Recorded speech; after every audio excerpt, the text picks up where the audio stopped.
فرمایا جب تم زکات کو روک لوگے تو تم پر بارش بند کر دی جائے گی۔ زکات کیوں نہیں دیتا؟ کہ مال کم ہو جائے گا۔ اللہ کے نبی فرما رہے ہیں اپنے مالوں کی حفاظت کرو زکات کے ساتھ، اور بلاؤں کا استقبال کرو دعاؤں کے ساتھ، اور بیماروں کا علاج کرو صدقے کے ساتھ۔ آدمی کی ایک مشاہدے کی نظر ہے، ایک غیب کی خبر ہے۔ مشاہدے کی نظر تو یہ کہہ رہی ہے کہ مال گھٹے گا، اور غیب کی خبر یہ بتائی کہ مال تیرا بڑھے گا۔ اللہ کے نبی فرما رہے کہ زکات صدقے سے مال بڑھتا ہے اور سود سے مال گھٹتا ہے۔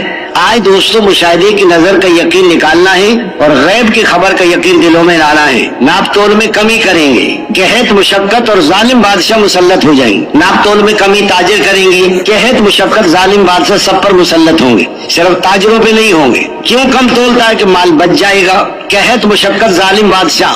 فرمایا جی تم اللہ کے قانون کے خلاف حکم جاری ہوں گی تو خانہ جنگی شروع ہو جائے گی، گھر گھر میں لڑائی، اموات کی کثرت، میاں بیوی میں نفرت، اولادیں نافرمان۔ فرمایا جب تم وعدہ خلافی کرو گی دوسری قومیں تم پر مسلط ہو جائیں گی جو تمہارے مال و متاع کو لوٹ لیں گی۔ اور فرمایا جب فحش بدکاری بڑھ جائے گی تو نئی نئی بیماریاں پیدا ہو جائیں گی، جیسی کرنی ویسی بھرنی، نہ مانے تو کر کے دیکھ، اور جنت بھی ہے دوزخ بھی ہے، نہ مانے تو مر کے دیکھ۔ جب یقین بگڑتے ہیں تو عمل بگڑ جاتے ہیں۔ اس لیے فرمایا وقتی طور پر خواہشات پہ چلنے پہ لذت ہے، آگے چڑھ کے اللہ تعالیٰ پھر مصیبتوں میں پھانس دیتے ہیں اس کو۔ جیسے مچھلی پکڑنے والا مچھلی پکڑنے کے لیے کنڈی پہ گوشت لگا کے پانی میں ڈال دیتا ہے، چھوٹی چھوٹی مچھلیاں اس کے پیچھے جاتی ہیں، بڑی مچھلی سمجھاتے ہیں کہ پیچھے نہ جاؤ، تمہیں اوپر گوشت نظر، اندر کنڈی ہے، اور کنڈی کے پیچھے دھاگا ہے، اور دھاگے کے پیچھے بندہ ہے، اور بندے کے پاس چھری کانٹا ہے، مرچ مسالہ ہے، تیل کڑھائی ہے۔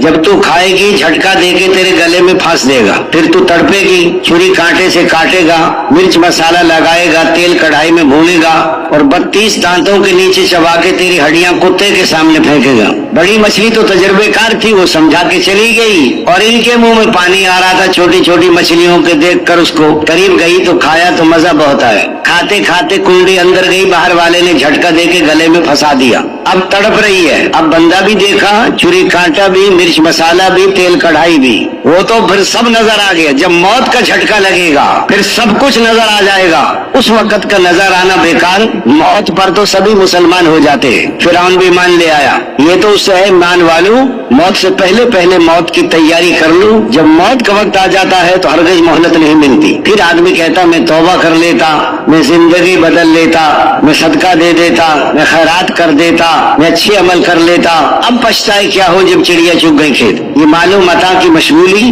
اہل و عیال کی مشغولی ایسی چیزیں ہیں جو آخرت کی تیاری میں کوتاہی کا سبب بنتی ہے۔ حضرت شیخ لکھتے ہیں